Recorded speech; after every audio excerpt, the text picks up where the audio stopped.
Match referee তারা কিন্তু দুই দলকে নিয়ে মাঠে প্রবেশ করছে। আমি চলে এসেছি গ্রাম বাংলার ঐতিহ্যবাহী football tournament Dhalla gold cup, যেখানে অংশগ্রহণ করেছে প্যারাডাইস এফসি বনাম প্লাবন ফুটবল একাডেমির মধ্যে আজকের খেলাটি অনুষ্ঠিত হবে। জাঁকজমকপূর্ণ এই খেলাটি মধ্যমাঠ থেকে আক্রমণে যাওয়ার প্রচেষ্টা সাগর চৌধুরী।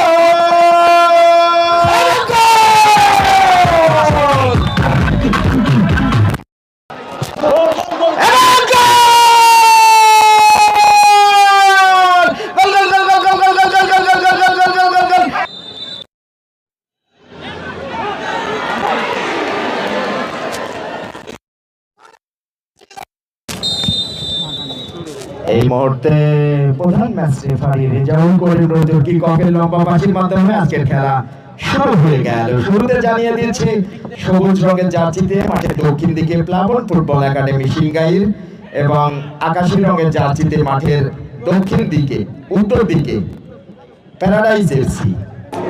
আমি শুরুতেই জানিয়ে দিচ্ছি ধল্লা ইউনিয়ন ফুটবল ক্লাবের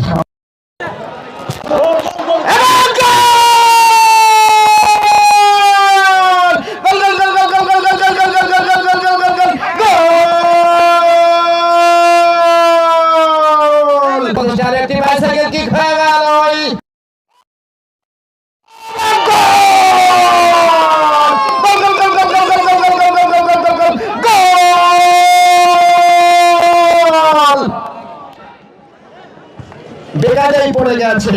গোল হলে অবশ্য লুঙ্গি ডান্স শুরু করবে।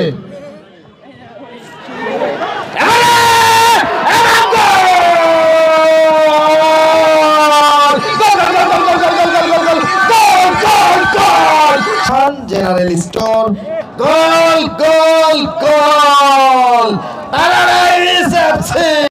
বিজয় বাম পায়ে বক্সের ভেতরে গোল রাখা জোসেফ। মধ্যমাঠ থেকে আক্রমণে যাওয়ার প্রচেষ্টা সাগর চৌধুরী।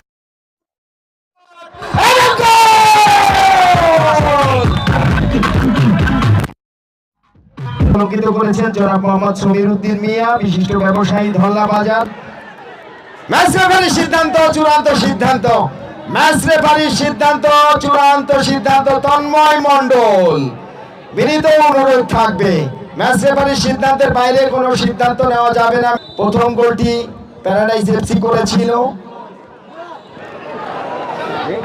আরো একবার ইমন, সেখান থেকে নারায়ণ, মধ্যমাঠের প্লেমেকার নারায়ণ বাড়িয়েছিলেন রাতুলের উদ্দেশ্যে, সেখান থেকে বলটা করে লড়াই। আরো একবার নারায়ণ, রাখতে পারলেন না রাকিব, রাকিব থেকে সাগর চৌধুরী, আরো একবার বক্সের ভেতরে ঢুকবার একটি প্রচেষ্টা।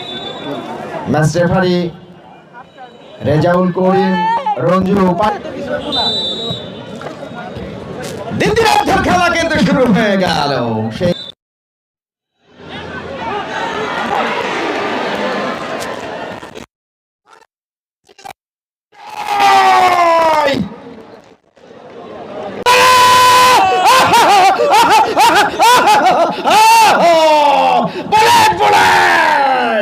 মাকনুন মাকনুন ইয়াবুল আল খারা, ইয়াবুল আল খাদর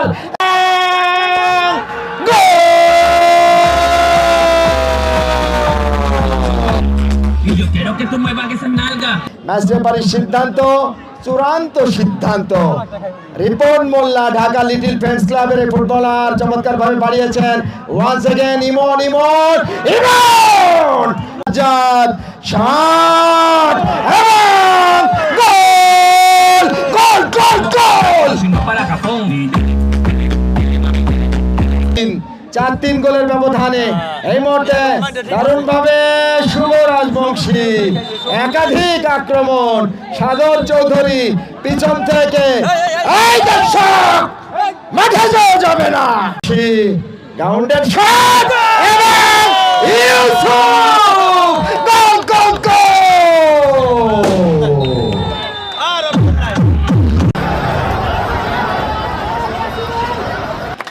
সারিগ্রাম এবং জয় করে তালি সভাপতি জুয়েল মাহমুদ চ্যাম্পিয়ন ট্রফি গ্রহণ করছেন। এই মুহূর্তে চ্যাম্পিয়ন ট্রফি আকর্ষণীয় রানার মোটরসাইকেল